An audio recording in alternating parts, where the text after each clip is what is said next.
Ndabasuje kandi mbifurije kugira ibihe byiza mwebwe mudahwema kutwereka ko mudukurikira gatanu kuri gatanu muri gahunda z'amakuru ndetse n'ibiganiro bitandukanye tuba dukomeza kugenda tubagezaho yibanda cyane cyane ku bivugwa imbere mu gihugu cy'u Rwanda muri politike, diplomasi, imibereho myiza y'abanyarwanda ndetse n'umutekano muri rusange. Reka turebere hamwe amakuru azindutse avugwa.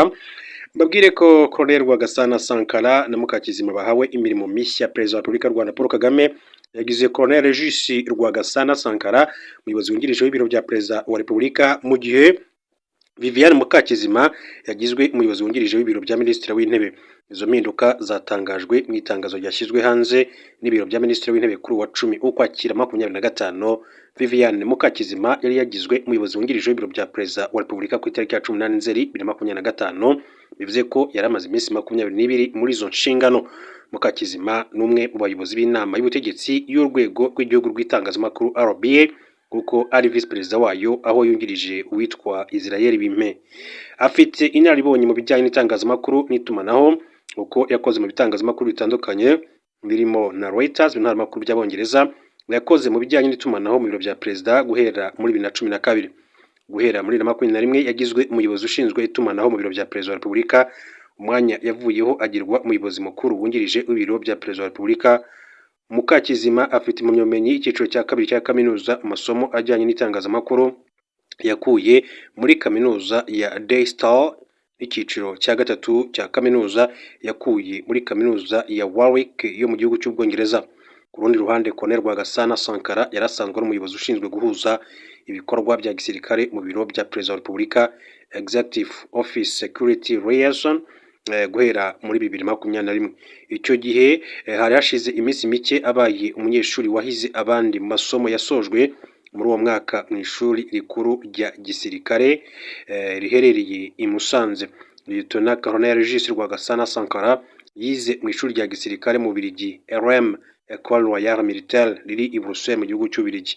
Muri 2019 nibwo Colonel Rwagasana Sankara yarangije amasomo ye mu ishuri rikuru rya gisirikare rya RDF Command and Staff College, aho icyo gihe ari wabaye umunyeshuri ndashyikirwa mu masomo bahaherewe. Nk'uko rero byagiye bigarukaho, akaba rero yahawe imirimo mishya mu biro by'umukuru w'igihugu cy'u Rwanda, Perezida wa Repubulika Paul Kagame.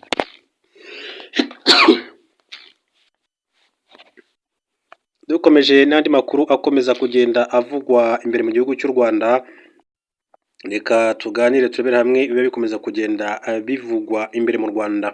Minisitiri w'ubucuruzi n'inganda Prudence Sebahizi kuri wa gatatu tariki ya 8 Ukwakira yahuye na visi perezida wa Iran akanaba n'umuyobozi w'ikigo gishinzwe ubuziranenge muri kiriya gihugu, baganira uko ibihugu byombi byafatanya.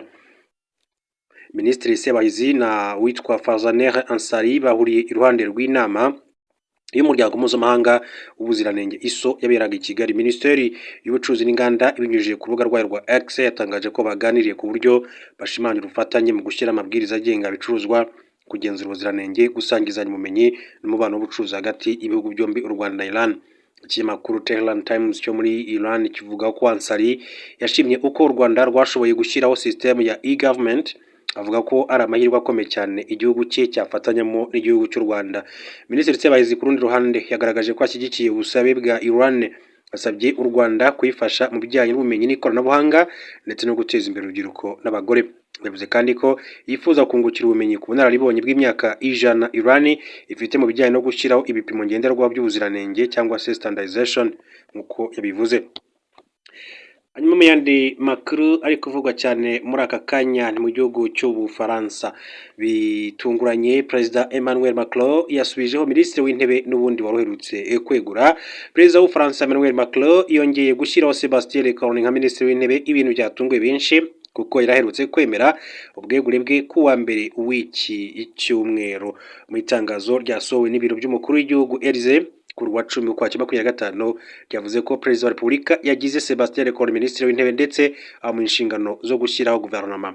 Tariki ya 9 Nzeri nibwo Perezida Emmanuel Macron yari yagize Sébastien Lecornu Minisitiri w'Intebe.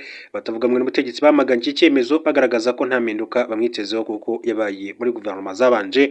Ku mugoroba ku itariki ya 5 Ukwakira Lecornu yari yashyizeho abagize guverinoma gusa nabo ntibashimwe n'abatavuga rumwe n'ubutegetsi bwa Perezida Emmanuel Macron basanzwe bafite ijambo rikomeye cyane mu nteko ishinga amategeko kuko bagaragazaga ko nabo nta gishya babategerejeho.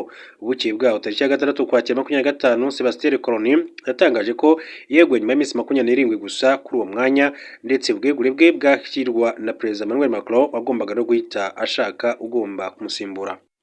Nyuma yo kwegura kwe, Sébastien Lecornu yagaragaje ko kuba Macron yararwanyije igitekerezo cyo gukora amavugurura mu bijyanye na pension ari kimwe mu byabaye imbogamizi mu biganiro byo gushyiraho guverinoma nshya. Ati dukeneye kubona uburyo kugira ngo rero habeho ibiganiro ku bijyanye n'amavugurura mu bijyanye na pension. Yavuze ko guhagarika igitekerezo cyo gukora amavugurura yari gusiga imyaka ya pension yiyongereyeho 2 ikagera kuri 64 bizahombya igihugu agera kuri miliyari 3 z'amayero muri 2027. Kuva yatangira manda ya kabiri muri 2022 Perezida Emmanuel Macron amaze kugira abaminisitiri b'intebe 5, ibigaragaza kujegajega gukomeye cyane muri politike y'iki gihugu cy'Ubufaransa. Manda ye ya kabiri yaranzwe n'umwuka mubi wa politike wahungabanyije guverinoma kenshi. Kuva muri 2022 kugeza ubu abaminisitiri b'intebe 6 bamaze gusimburana. Mu bibazo nyamukuru abanyapolitike batuvukanaho harimo ingengo y'imari, uburyo bwo kugabanya amadeni igihugu gifite, umusoro, amavugurura kuri pension n'iterambere ry'imibereho y'abaturage muri iki gihugu cy'Ubufaransa. Dukomeje n'andi makuru abakomeje kugenda agarukwaho mu Rwanda cyangwa se amakuru yandi atandukanye, reka mbabwire ko muri Sudani y'Epfo Salva Kiir yirukanye umugaba mukuru wa CCBDF asubizaho uwo yaherukaga kwirukana. Perezida Salva Kiir wa Sudani y'Epfo yirukanye wari umugaba mukuru w'ingabo za kiriya gihugu South Sudan Defense Force, asubizaho mugenzi we rero wari yari yirukanye umezi agera kuri 3 ashize. Urwego rw'igihugu rw'itangazamakuru muri Sudani y'Epfo kuri wa 3 w'igicumweru rwatangaje ko Perezida Kiir yashyizeho General Paul Nangi Majoke kwasimbure General Dau Turjong ku nshingano z'umugaba mukuru w'ingabo. Nta mpamvu izi mpinduka yigeze itangazwa. Icyakora Turjong yahise rero yongera guhabwa inshingano zo kuba umujyanama muri Minisiteri y'Ingabo. Muri Nyakanga uyu mwaka nibwo Salva Kiir yari yirukanye General Majok wari umaze amezi agera kuri 7 ari umugaba mukuru w'ingabo za Sudani y'Epfo, umusimbuza Turjong. Ni icyemezo icyo gihe yafashe mu gihe mu majyaruguru ya Sudani y'Epfo harimo habera imirwano yarimo isakiranya ingabo za leta n'inyeshyamba zo mu bwoko bw'Abaniwel bwa Riek Machar wahoze ari vice president w'iki gihugu. Icyo gihe kandi leta ya Sudani y'Epfo yaje gufungira Riek Machar iwe mu rugo imushinja gufasha izo nyeshyamba, ndetse nyuma aza kugezwa imbere y'ubutabera ashinjwa ibyaha birimo kugambanira igihugu, ubwicanyi ndetse n'ibyaha byibasiye inyokomuntu. Ifungwa rya Dr Riek Machar ryazamuye ubwoba kuko Sudani y'Epfo ishobora kongera kwisanga mu ntambara ya gisivili iherukamo muri 2018 ubwo Salva Kiir na Riek Machar byasinyanaga amasezerano yo gusaranganya ubutegetsi. Aba rero ari byakomeje kugenda bigarukwaho. Reka mbashimire mbifurize gukomeza kugira byiza, turasubira mu yandi makuru masaha.